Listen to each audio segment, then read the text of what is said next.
Hollywood is stuck in a massive no-win situation, and the fallout is getting messy. First up, Odessa A'zion has officially quit the A24 movie Deep Cuts.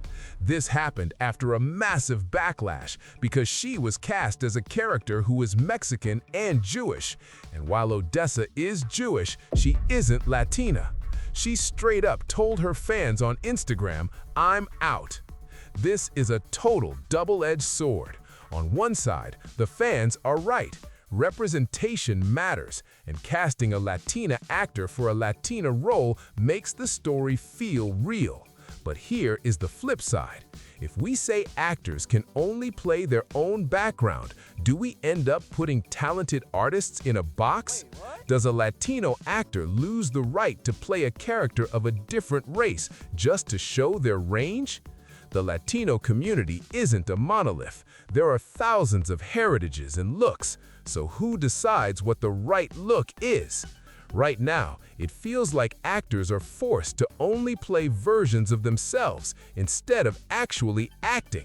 Is the gamble of make-believe dying? And while we're talking about backlash, James Gunn is firing back. He just posted a strong defense of Christina Hodson, the writer for the upcoming Batman movie, The Brave and the Bold. Gunn says if you're criticizing her, you've probably never actually read one of her scripts. I'm sorry, what? He makes a huge point. You cannot judge a writer based on a finished film they didn't direct. Massive liberties are taken in the process. Sometimes ideas from production assistants even make the final cut. But fans aren't buying it. They say they judge with their wallets and their eyes, not the hidden process insiders see.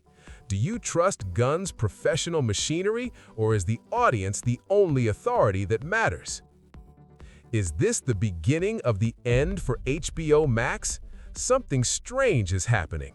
Warner Brothers is already licensing its heavy hitters, like The West Wing and Supernatural, over to Netflix, even though the $82 billion merger isn't even finished yet.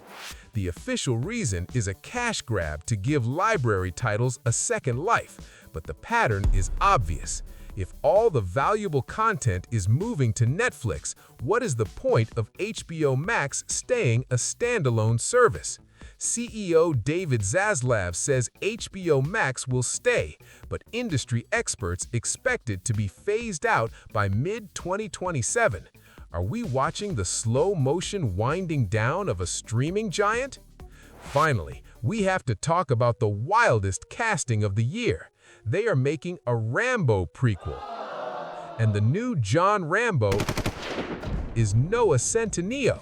Yes, the rom-com star from To All the Boys and Street Fighter is taking over for Sylvester Stallone.